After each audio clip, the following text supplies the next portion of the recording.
두 가지가 오늘 본문에서 우리에게 말씀하고 있습니다. 말에 대한 것과 사랑에 대한 겁니다. 이 두 가지 다 필요합니다. 한 가지만 얘기해도 얼마든지 몇 시간씩 얘기할 수 있는 그런 주제입니다. 그만큼 중요한데 오늘 10절 말씀에서는 이렇게 표현합니다. 눈짓하는 자는 근심을 끼치고, 오늘 7절, 8절, 9절에서는 좀 개인적인 쪽에 초점을 맞췄다고 한다면 10절서부터 12절은 공동체에 초점이 맞춰져 있습니다.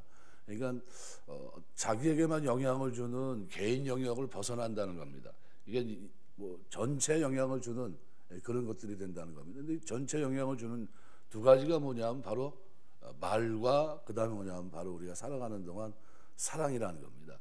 이 두 가지는 반드시 있어야 된다는 거예요. 그래서 오늘 본문의 10절에는 눈짓하는 자는 근심을 끼치고, 이게 눈짓, 이게 뭐 계속 이어서 본다면 하나님 말씀을 떠나서 행하는 악인들의 행위는 아무런 유익을 가져오지 못하고 자신뿐만 아니라 함께하는 공동체 모든 사람들에게 괴로움, 고통, 상처만을 가져다 준다는 겁니다. 그래서 의인과 악인에 대한 묘사를 6절에서 9절까지 쭉 하고 있는데 개인의 삶의 영역에 치중되어 있습니다.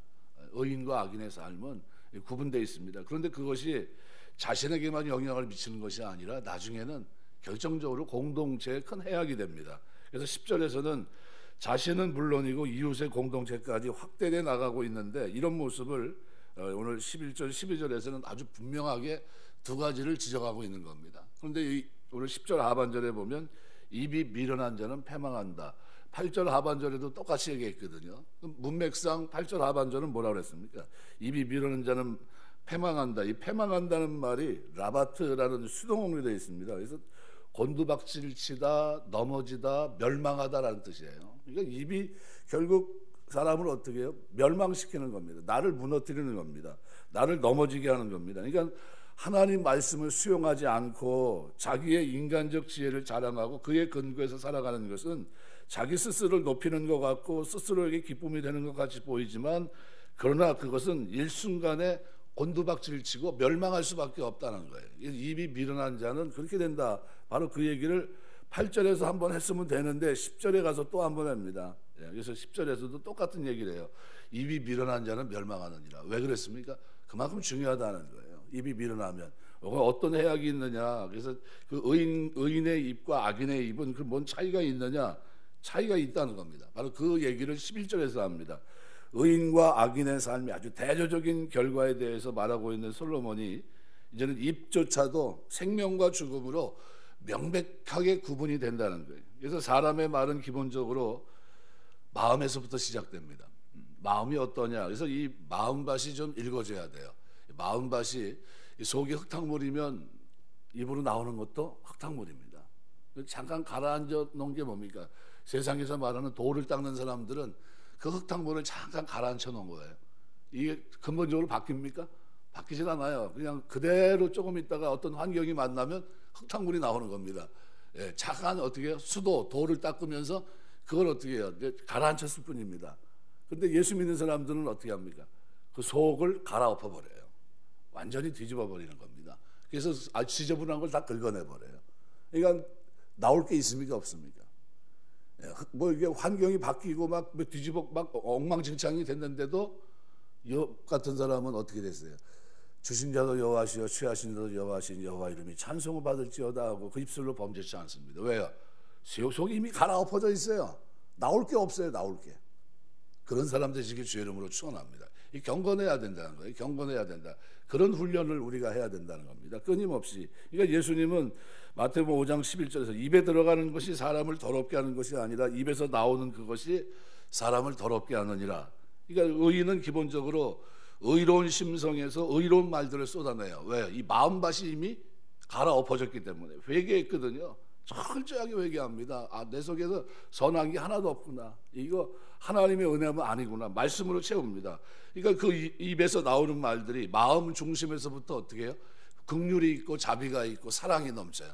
그러니까 무슨 말이 나옵니까? 위로의 말들, 칭찬의 말들, 격려의 말들, 용기의 말들, 옳은 길로 인도하는 의의 말들, 경책의 말들, 주위 사람들에게 기쁨과 평안을 주는 유익한 말들이 가득 차요. 성경에서 말하고 있는 그것이 우리 입술에서 생활 속에서 진짜 그대로 하고 있어요. 그대로. 어떻게 보면 나 옆에서 보면 저 가시가 아니야 싶을 정도로 사람이 바뀌었다는 거예요. 그 사람은 그렇게 평가해도 자기는 어때요? 기뻐요. 왜요? 내가 언제 이런 사람이 됐냐는 거예요. 나에게서 나올 수 없는 게 그리스도 안에서 변화되고 서서히 나오는 거예요. 종된 모습이 나오는 겁니다. 섬기는 모습이. 이게 예수 믿는 겁니다. 근데 악인은 기본적으로 이 밭이 가꿔진 적이 없어요. 그대로입니다. 그냥 마음밭이 어떻게 세상 것으로 강팍합니다. 강팍하고. 그러니까 그 심성에서부터 뭐가 나올까요? 육체의 일들이 나오는 겁니다. 시기, 모함, 저주, 비웃음, 모욕, 남들한테 멸시, 교만, 오만함 이런 것들이 자연스럽게 나오는 겁니다. 왜요? 그게 그 몸에 배어 있기 때문에. 그게 자연스러운 겁니다. 우리가 나무를 보아 열매를 보면 알잖아요. 열매 나타나는 걸 보면서 아, 이 나무가 잘못됐구나. 그죠? 나무에 문제가 있구나 이렇게 됩니다. 그죠?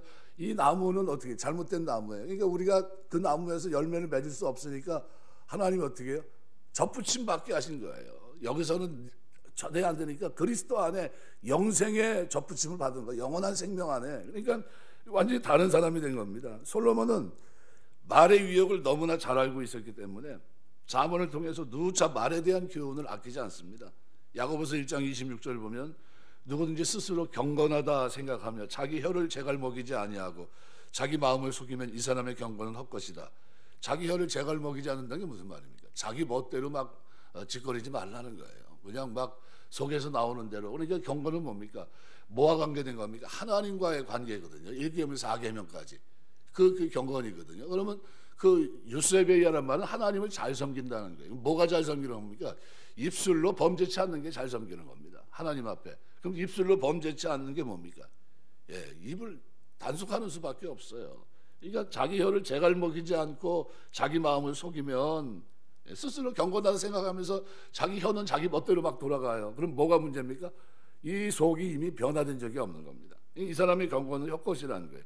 이게 우리가 과연 입에서 어떤 말들이 쏟아지고 있는지 이거 혀를 잡고 어떻게 해요? 제갈 먹여야 됩니다. 다윗의 기도처럼 내 입술에 파수꾼을 세워달라는 거예요.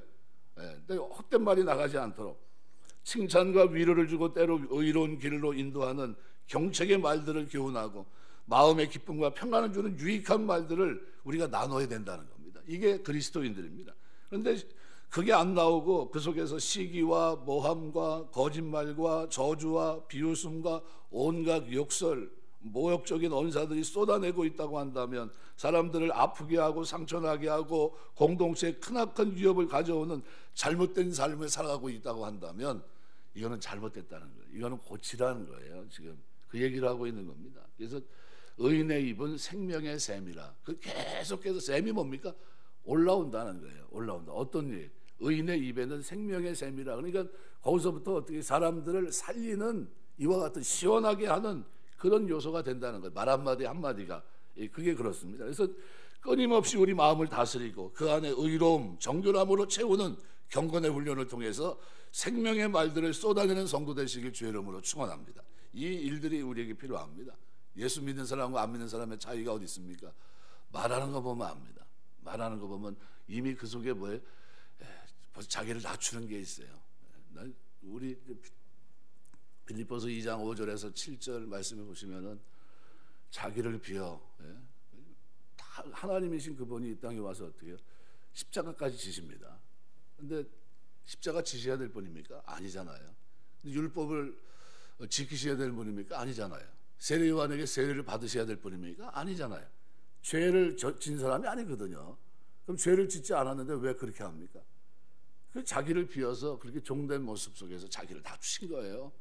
너희 안에 이 마음을 품으라. 예수님의 마음 품으라는 겁니다. 그게 뭐예요? 끝까지 자기를 낮춘 마음을 품고 살라는 거예요. 사는 동안 그게 바탕이 돼야 된다는 거예요. 우리 신앙생활은. 그러니까 사람이 예수 믿는 사람들의 모습에서 교만함이라고 하는 것은 있을 수 없는 얘기입니다. 불가능한 얘기를 하고 있는 거예요. 만약 그렇다면 아직 문제가 아직 주님을 만나지 못했다든가, 그죠? 아직 시작도 안 한 거예요. 왜요? 철저하게 기독교는 윤리적인 종교가 아닙니다. 윤리보다도 더 위에 있는 종교예요. 윤리는 비교할 수 없는 겁니다. 그럼 어떤 완전히 하나님 말씀 앞에 주님 마음 닮아서 어떻게 겸손함으로 살아가는 정도입니다. 그래서 어거스틴은 그랬어요. 신앙은 뭐냐? 하나님 앞에 겸손하고 두 번째도 겸손이고 세 번째도 겸손이라는 거예요. 그 신앙을 평가할 수 있는 잣대는 겸손밖에 없다는 거예요. 우리 주님이 종된 형상, 자기를 비워 하늘의 신적인 능력들을 다 내려놓고 그것도 어떻게 동등됨을 취하지 않고 인간의 종의 형상을 가부시고 이 땅에 오셔서 종의 형상을 입으시고 육체 가운데 있고, 그것도 그런데 율법의 저주 속에 있고, 그것도 죄가 없는데도 세례를 받으시고, 이게 다 뭐 하는 겁니까? 낮추고 계속 낮춘 거예요. 그렇게까지 하신 겁니다. 그거를 우리에게 말씀하시는 거예요. 그러니까 내가 예수를 믿는다는 것은 겸손한 겁니다. 여러분의 삶 속에 겸손이 묻어나게 되시길 주의 이름으로 축원합니다. 하나님 우리의 삶을 보시면서 그거 보고 싶어 하시는 거예요. 그거 겸손하구나, 진짜 겸손하구나 하는 걸 보고 싶어 합니다.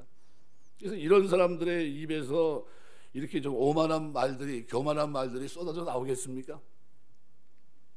상처 주는 말로 쏟아내겠습니까? 그렇지 못해요. 예수님의 마음에서 그런 마음이 안 나와요. 그래서 오직 하나님 앞에 경건하지 못하고 잘못된 그들을 향해서, 외식하는 그들을 향해서 쏟아냈을 뿐이지, 그 외에는 다 긍휼과 자비와 사랑이 풍성한 예수님의 언어를 우리가 볼 수 있습니다.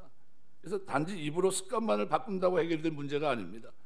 말은 올바른 심령에서부터 비롯됩니다. 그래서 썩은 물을 내는 근원을 가지고서는 결코 좋은 물을 얻을 수가 없습니다. 그러므로 우리 마음을 의로움, 정결함, 거룩함으로 채우고 그 안에 사람을 살리고 위로하고 힘을 주고 올바른 길로 인도하는 생명의 말들을 쏟아낼 수 있는 여러분 되시길 주의 이름으로 축원합니다.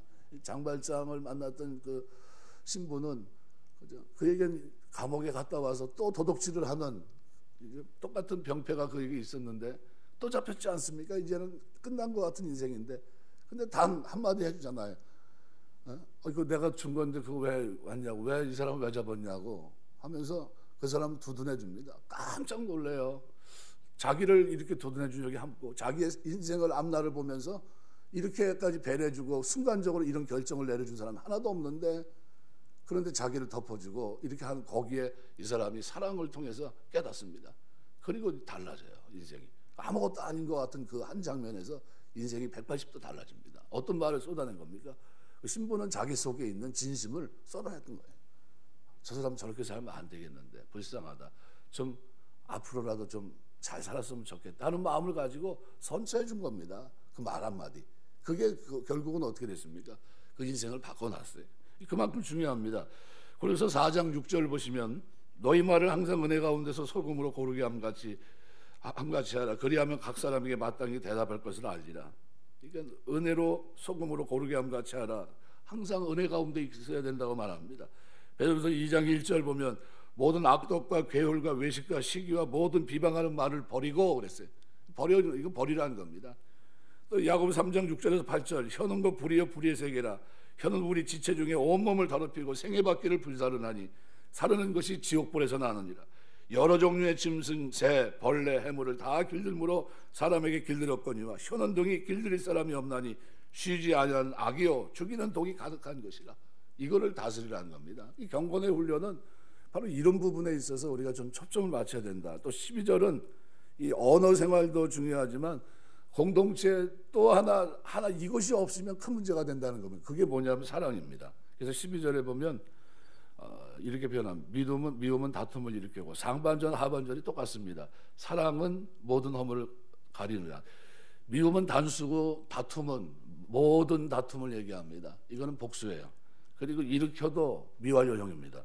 사랑은 단수고 모든 허물은 복수고, 그 다음에 가리우니라 미완료형입니다. 무슨 얘기냐면, 미움은 모든 다툼의 원인이 미움이라는 거예요. 계속해서 다툼이 일어난다는 겁니다. 미움 그거 자체가 그걸 그렇게 만든다는 게 우리 인생 속에서. 그러나 사랑은 뭐예요? 사랑은 하나지만 모든 허물을 계속해서 가려준다는 거예요. 우리에게 뭘 얘기하는 겁니까? 오늘 바로 이 사랑을 얘기하는 겁니다. 그러니까 우리가 살아가는 동안에 어떻게 해야 되냐는 거죠. 그래서 사랑은 모든 허물을, 그죠? 가리우느니라 미완료입니다. 그래서 이게 사랑이 많은 허물들을 계속 반복적으로 덮는 놀라운 위력을 발휘한다는 건데, 여기 키사라는 단어입니다. 이 단어가 덮는다, 그죠? 가리우느니라. 근데 이게 6절에서는 뭐로 표현하고 있냐면은 10장 6절에 보면 의인의 머리에는 복이 임하나 악인의 입은 독을 머금었느니라. 머금었다는 단어가 똑같은 단어예요. 이 무슨 얘기냐면 악인은 독을 머금고 산다는 거예요. 계속해서 독이 어떻게 쏟아져 나온다는 거예요. 계속. 근데 의인은 어때요? 의인은 그 속에서 뭐가 계속 나옵니까? 사랑으로 계속 덮어준다는 거예요. 그래서 6절엔 악인의 모습으로 쓰였고 12절 하반절에서는 의인의 모습에 이것이 쓰입니다. 사랑은 모든 허물을 어떻게 해요? 핫사 계속해서 가려준다는 거예요. 그래서 이 말씀을 어디서 썼냐면은 이게 동해보복과 관련이 됐는데, 그래서 사랑은 허다한 죄를 덮느니라. 고린도전서에서 사랑장에서 이제 또 얘기를 하잖아요. 그래서 이게 뭐예요? 계속적인 걸 얘기하는 거예요. 계속적인 걸. 이거 우리가 단회적인 걸 얘기하는 겁니다. 사랑이 아니라 우리 삶에는 사랑이 계속돼야 된다는 거예요. 반복으로 상대방의 허물을 계속 덮어주는 이 삶이 우리 사람이 돼야 되고, 이것이 공동체 유익을 주는 삶이 돼야 된다, 이 얘기를 하고 있는 겁니다. 말씀 맺겠습니다. 두 가지, 말과 사랑입니다. 이 두 가지가 다 중요한데 하나하나 주제만 가지고 생각해도 우리의 삶을 돌아보면서 철저히 회개해야 될 그런 부분이 아닌가. 말만 해도 그렇지만 사랑이란 부분을 생각할 때는 더 이상 할 말이 없어요. 왜요? 우리는 허물을 드러내기를 좋아하거든요. 나에게 있는 조그만 들보와 티끌을 착각해서 나에게는 들보가 있는데 티끌처럼 생각하고, 상대방엔 티끌인데 그걸 들볼로 여기면서 어떻게 드러냅니다. 그러면서 어떻게 해요? 상대방을 힘들게 해요. 이 공동체에서 그렇게 하면 안 된다는 거예요. 공동체는 어떻게, 나에게 티끌이 있어도 그냥 그거 감사하다, 이것도 빨리 고쳐야지, 저 사람에게 들보가 보여도 어떻게 덮어줘야 된다는 거예요. 그거 자꾸 들쑤시지 말라는 거예요. 그 어떻게, 사랑은 허다한 죄를, 허다한 허물을 어떻게 덮어준다는 거예요.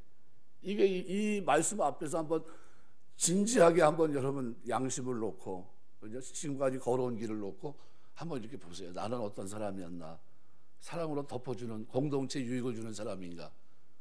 한번 진지하게 검토를 해봐야 된다는 거예요. 우리 신앙생활은 이 두 가지를 통해서 우리가 하나님 앞에 바르게 쓰도록 노력해야 되고, 제가 하나님 신앙생활 열심히 한다고 했는데도 여전히 부족합니다. 하나님 은혜가 아니고서는 제대로 할 수 없습니다. 나를 붙드셔서 의인이 생명의 삶과 같이 그 말이, 그 속에서 진짜 말들이 쏟아져 나오는데 나에게 뭐래요? 하나님의 의의 말씀으로 가득 채워서, 거룩한 말씀으로 가득 채워서 내 입에서 나가는 말들이 공동체 유익을 주고 나를 살리고 이웃을 살리고 많은 사람들에게 격려와 위로가 되는 그런 말이 되게 하시고, 내 사랑하는 이 삶의 자세가 어떻게 해요? 모든 허물을 덮어 가는 곳마다 예수님께서 어떻게 하셨습니까? 덮어주잖아요. 다 용서하잖아요. 다 치료하시고 다 위로하지 않습니까? 사랑은 허다한 죄, 골라가면서 하질 않아요. 이 사람은 나하고 원수졌으니까 너무 용서 못하고 이런 게 없어요. 죽이려고 하는 그들 앞에서도 어떻게 하늘의 권능, 그죠? 12형 더 되는 천사를 불러서 싸울 수 있음에도 불구하고 그러지 않습니다. 하나님 앞에 맡기고 다 내려놓습니다. 그게 예수님의 겸손의 마음이라는 거예요. 우리가 살아가면서 하나님 앞에서 이런 아름다움으로 하나님께 영광이 되는 그런 삶이 저 여러분의 삶이 되고, 이 아름다움이 공동체 내에서도 여러분의 아름다운 사랑과 그리고 언행, 이것을 통해서 하나님께 영광 돌리는 삶이 되시길 주의 이름으로 축원합니다. 기도하겠습니다.